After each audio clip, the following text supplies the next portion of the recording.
নমস্কার বন্ধুরা, সকলকে আমার চ্যানেলে স্বাগত। মাননীয় মুখ্যমন্ত্রী রাজ্যের সমস্ত ধরনের সরকারি কর্মচারী, পেনশনার এবং ফ্যামিলি পেনশনারদের জন্য ডিএ এবং পে কমিশন ঘোষণা করলেন। কি বললেন মাননীয় মুখ্যমন্ত্রী এবং রাজ্যের কর্মচারী, পেনশনার বা ফ্যামিলি পেনশনাররা কতটা উপকৃত হতে চলেছে, তাদের স্যালারি বা পেনশন কতটা বাড়তে চলেছে, সকল কিছু নিয়ে আজকের ভিডিওতে বিস্তারিতভাবে আলোচনা করব।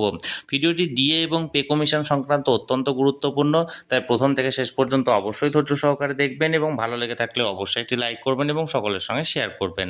আর সেই সাথে এই চ্যানেলে যদি প্রথমবার হয়ে থাকেন এই রকমের ইনফরমেটিভ ভিডিও আরও দেখার জন্য, যারা এখনও পর্যন্ত চ্যানেলটিকে সাবস্ক্রাইব করেননি তারা অবশ্যই চ্যানেলটিকে সাবস্ক্রাইব করে নিতে ভুলবেন না। তাহলে চলুন আমরা বিস্তারিত জেনে নিই। আজকে একটি প্রেস কনফারেন্সে মাননীয় মুখ্যমন্ত্রী ডিএ এবং পে কমিশন নিয়ে কি ঘোষণা করেছেন আমরা তার মুখ থেকেই সরাসরি এখানে জেনে নেব।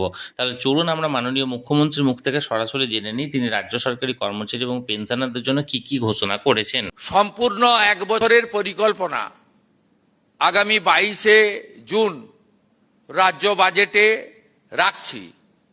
আর সংকল্পপত্রেও আর যা যা আমরা বলে গেছিলাম আমরা পর্যায়ক্রমে সেটা করব। আমাদের কর্মচারীদের পে কমিশন 7th কমিটি গঠন করা হয়েছে। এরিয়ার ডিএও আমরা আসার পরে প্রায় 3 লক্ষ কর্মচারী এবং পেনশনার্স যাদের ডিউ ছিল তাদেরকে আমরা 16 থেকে 19 ক্লিয়ারও করেছি, বাকিটাও পর্যায়ক্রমে আমরা করছি। এবং ডিএ সহ অন্যান্য বিষয় 22শে জুন বাজেটে আমাদের থাকবে। আমরা এটাও আপনাদের মাধ্যমে এবারে কর্মচারী শিক্ষকদের বড় অংশ তারা কিন্তু স্বচ্ছ নির্বাচনের ক্ষেত্রে গণতন্ত্র রক্ষা করার ক্ষেত্রে এগিয়ে এসেছেন। আমরা তাদেরও স্বার্থ রক্ষা করার ক্ষেত্রে লফুল আইনসম্মত স্বার্থ রক্ষা করার ক্ষেত্রে আমরাও প্রচেষ্টা নিচ্ছি। বন্ধুরা, আজকে মাননীয় মুখ্যমন্ত্রী প্রেস কনফারেন্সে ডিএ এবং পে কমিশন নিয়ে কি মন্তব্য করেছেন সেটি আপনারা সরাসরি তার মুখ থেকে শুনলেন।